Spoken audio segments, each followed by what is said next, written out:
far as everybody was concerned, it took off normally. Airlines confirms it has lost contact with a plane carrying 227 passengers. On March 8, 2014, Malaysia Airlines flight MH370 took off from Kuala Lumpur International Airport, bound for Beijing, China. The plane was carrying 239 people, 227 passengers, and 12 crew members. However, the plane never reached its destination. Instead, it simply vanished from radar screens, leaving the world in a state of shock and disbelief. The disappearance of MH370 was an incredibly puzzling and mysterious event. The plane had taken off at 12:41 a.m. local time and was cruising at an altitude of 35,000 feet when it lost contact with air traffic control less than an hour into the flight.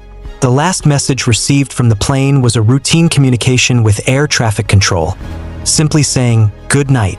After that, the plane seemed to vanish without a trace. Investigators immediately launched a massive search and rescue operation, combing the seas between Malaysia and Vietnam, where the plane was last seen on radar.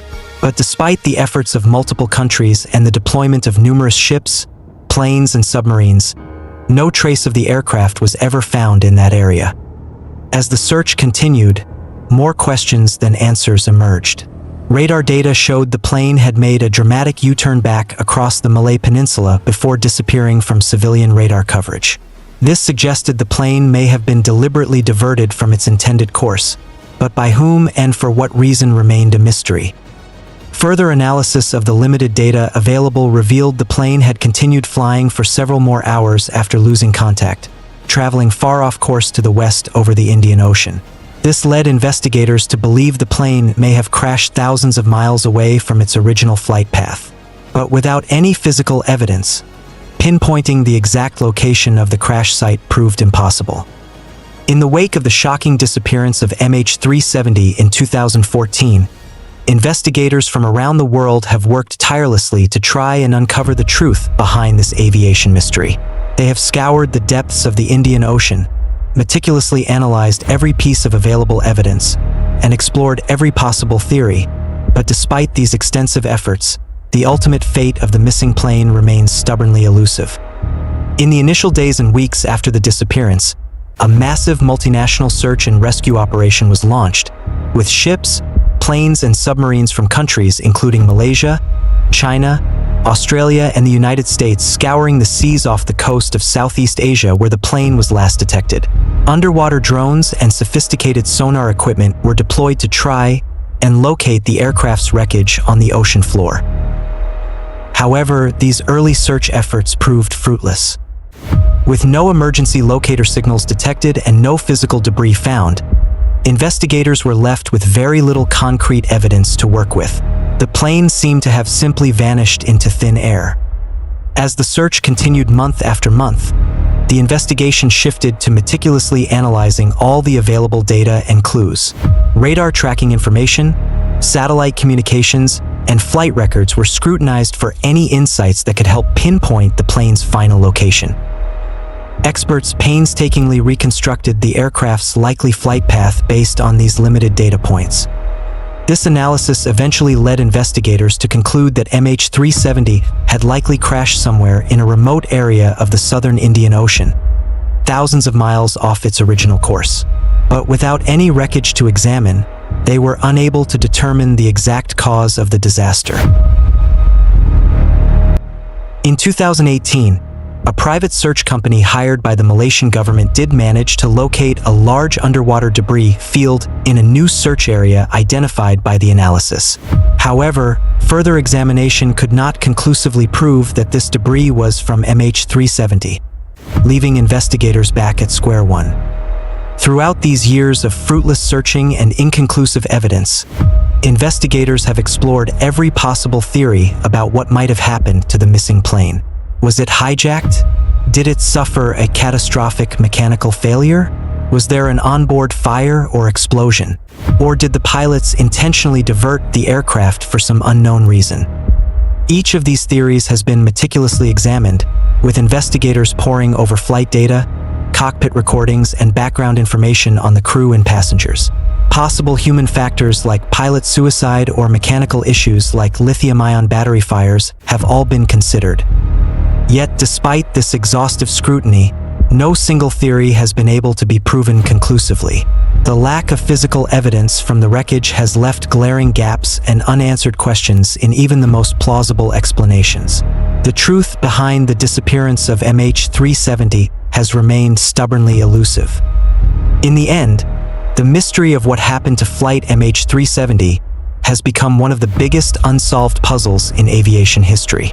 After nearly a decade of intensive searches and countless hours of investigation, the fate of the 239 people on board that ill-fated flight remains shrouded in uncertainty. The families of the victims have been left with no closure, no answers about what happened to their loved ones, and the global aviation community has been left grappling with the unsettling realization that in the modern age of technology and surveillance, it is still possible for a large commercial airliner to simply vanish without a trace. In 2018, a theory emerged that suggested the missing Malaysia Airlines flight MH370 had crashed in a remote jungle area of Cambodia. This theory gained some attention, as it provided a possible explanation for the plane's disappearance. The basis of this theory was satellite imagery that appeared to show the outline of a large aircraft in a Cambodian forest.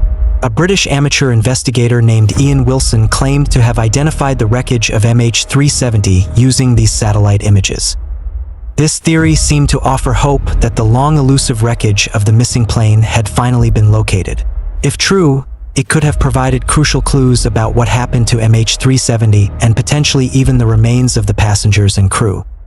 However, upon further investigation, this theory was ultimately disproved. Authorities and aviation experts carefully examined the satellite imagery and determined that the supposed aircraft wreckage was actually just an illusion caused by the shadows of trees and other vegetation. When Malaysian and Cambodian officials sent search teams to investigate the area on the ground, they found no trace of any aircraft debris. The jungle terrain was dense and remote, but an extensive search turned up nothing to corroborate the satellite image claims. Ultimately, the theory that MH370 had crashed in a Cambodian jungle was determined to be unfounded. The satellite imagery was simply misinterpreted, and there was no actual evidence that the missing plane had come to rest in that remote location. This dashed hope was a setback in the ongoing efforts to solve the mystery of MH370's disappearance. It demonstrated how even seemingly compelling clues can turn out to be nothing more than false leads when closely examined. The failure of this theory to pan out underscored the immense challenge investigators have faced in trying to uncover the truth about what happened to the missing aircraft. Despite years of searching and analyzing every possible shred of evidence, the final resting place of MH370 remained elusive.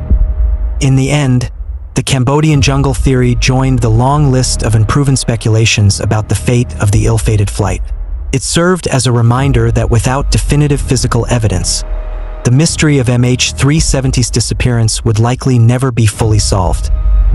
The flight simulator data of the pilot of MH370 also raised suspicions about his potential involvement in the incident. Investigators closely examined the home flight simulator that had been used by the plane's captain, Zahari Ahmad Shah.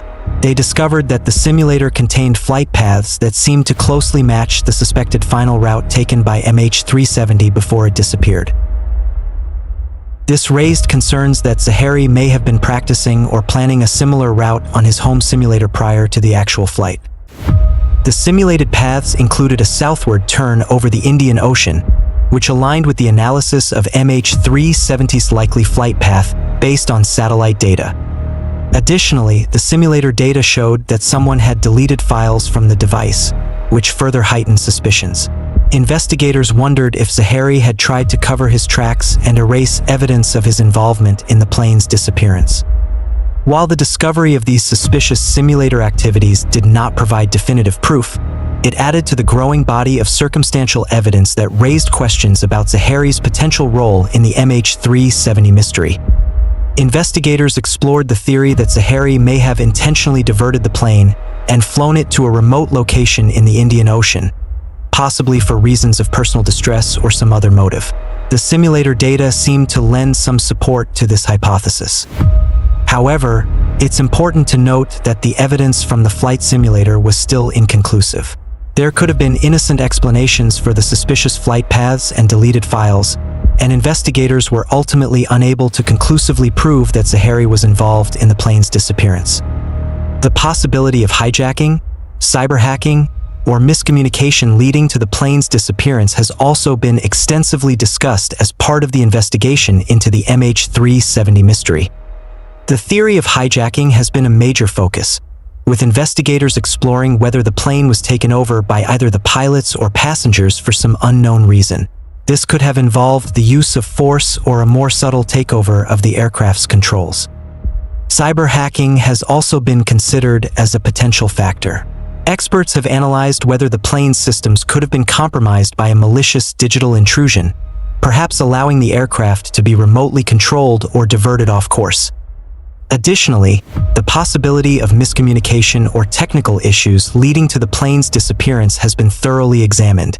This includes looking into any breakdowns in air traffic control, navigation systems, or communication between the pilots and ground crews. All of these potential factors, hijacking, cyber hacking, and miscommunication, have been intensely scrutinized by investigators as they have tried to piece together what could have happened to MH370. However, despite the extensive analysis and exploration of these theories, no definitive conclusions have been reached.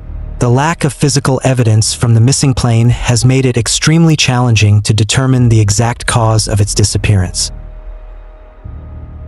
The ongoing uncertainty surrounding these potential factors has only added to the overall sense of confusion and frustration surrounding the MH370 case.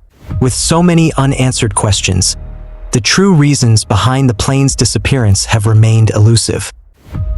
After many years of search, an image of a plane was spotted. A photo of a plane underwater that appears to show the wreckage of Malaysia Airlines Flight 370 has recently surfaced, suggesting the long-missing aircraft has finally been located. The image, which has been widely circulated online and in the media, depicts what looks like the fuselage and wings of a large commercial airliner submerged deep beneath the ocean's surface. The configuration and markings on the wreckage are consistent with those of a Boeing 777, the same model as MH370. If this photo is indeed genuine and accurately depicts the remains of the missing flight, it would represent a major breakthrough in the years-long search for answers surrounding the plane's disappearance. Investigators and aviation experts have carefully examined the image, and while they have not yet been able to confirm its authenticity, many believe it could provide the long-awaited physical evidence that has eluded them for so long. The discovery of the MH370 wreckage, if confirmed, would finally give the victims' families some much-needed closure after nearly a decade of uncertainty and unresolved grief. It could also provide crucial clues about what happened to the aircraft and potentially shed light on the reasons behind its mysterious disappearance. However, it is important to note that the veracity of this photo has not yet been conclusively established. There are still questions about where and when the image was taken, as well as concerns that it could be an elaborate hoax or digitally manipulated. As a result, aviation authorities and investigators continue to approach this development with cautious optimism, awaiting further verification and examination of the evidence before making any definitive statements. After the widespread circulation of the purported underwater photo of the MH370 wreckage, fact-checkers and aviation experts have carefully analyzed the image and determined that it does not, in fact, depict the missing Malaysia Airlines flight. The Associated Press, AP, has conducted a thorough investigation and concluded that the photograph actually shows the remains of a different aircraft, an old Lockheed Martin L-1011 TriStar passenger plane that lies submerged in the Red Sea. This TriStar aircraft, which was once operated by domestic Egyptian airline Air Sinai, was deliberately sunk as an artificial reef in the 1990s, long before the MH370 incident. The distinctive characteristics of the TriStar, including its three-engine configuration and the overall shape and size of the wreckage, clearly distinguish it from a Boeing 777, which is the model of aircraft used for Malaysia Airlines Flight 370. Additionally, the location of the wreckage, in the Red Sea off the coast of Sudan, is thousands of miles away from the suspected crash site of MH370 in the Indian Ocean. Based on this evidence, the AP has definitively assessed the claim that the underwater photo shows the wreckage of MH370 as false. The image does not depict the missing Malaysian airliner, but rather the well-documented remains of a different, unrelated aircraft. Since then, the search for MH370 has been a serious issue since the families of the victims have stayed in the dark for about a decade. The disappearance of Malaysia Airlines Flight 370 remains one of the greatest aviation mysteries of our time. Despite an extensive multinational search effort covering millions of square miles of ocean, no trace of the aircraft was ever found. The lack of wreckage and the perplexing disappearance have fueled endless speculation and theories. Was it a mechanical failure, a hijacking, or something else entirely? Searches have scoured the seabed off the coast of Australia, but the plane's final resting place remains unknown. Family members of the victims have lived in agonizing uncertainty for nearly a decade now. The unsolved mystery has left them without closure and the world without answers. Investigators continue to analyze satellite data and other clues, but the fate of MH370 may forever remain one of aviation's greatest unsolved enigmas. The inability to provide definitive answers has made this tragedy all the more profound and heartbreaking. Though the search has been suspended, the quest to uncover the truth about what happened to MH370 goes on. While the main crash site still hasn't been found, several pieces of debris have washed up in the years since the flight's disappearance. In fact, in June 2015, officials from the Australian Air Transport Safety Bureau determined that debris might arrive in Sumatra, contrary to the ocean currents in the region. The strongest current in the Indian Ocean is the South Equatorial Current. It flows east to west between northern Australia and Madagascar, and debris would be able to cross it. Indeed, on July 30, 2015, a large piece of debris, a flaperon, moving part of a plane wing, washed up on Reunion Island in the western Indian Ocean. It was later confirmed to belong to MH370. 12 months earlier, using an oceanographic drift model, our University of Western Australia, UWA, modeling team had predicted that any debris originating from the 7th Arcade would end up in the western Indian Ocean. In subsequent months, additional aircraft debris was found in the western Indian Ocean in Mauritius, Tanzania, Rodriguez, Madagascar, Mozambique, and South Africa. The UWA drift analysis accurately predicted where floating debris from MH370 would beach in the western Indian Ocean. It also guided American adventurer Blaine Gibson and others to directly recover several dozen pieces of debris, 3 of which have been confirmed to be from MH370, while several others are deemed likely. To date, these debris finds in the western Indian Ocean are the only physical evidence found related to MH370. It is also independent verification that the crash occurred close to the 7th Arcade, as any debris would initially flow northwards and then to the west, transported by the prevailing ocean currents. These results are consistent with other drift studies undertaken by independent researchers globally. Unfortunately, the ocean is a chaotic place, and even oceanographic drift models cannot pinpoint the exact location of the crash site. The proposed new search by Ocean Infinity has significantly narrowed down the target area within latitudes 36 degrees south and 33 degrees south. This is approximately 50 kilometers to the south of the locations where UWA modeling indicated the release of debris along the 7th Arcade. If the search does not locate the wreckage, it could be extended north. Since the initial underwater searches, technology has tremendously improved. Ocean Infinity is using a fleet of autonomous underwater vehicles with improved resolution. The proposed search will also use remotely controlled surface vessels. In the area where the search is to take place, the ocean is around 4,000 meters deep. The water temperatures are 1 to 2 degrees Celsius, with low currents. This means that even after 10 years, the debris field would be relatively intact. Therefore, there is a high probability that the wreckage can still be found. If a future search is successful, this would bring closure not just to the families of those who perished, but also the thousands of people who have been involved in the search efforts. What are your thoughts about this video? Feel free to subscribe for more videos and don't forget to click the video on your screen.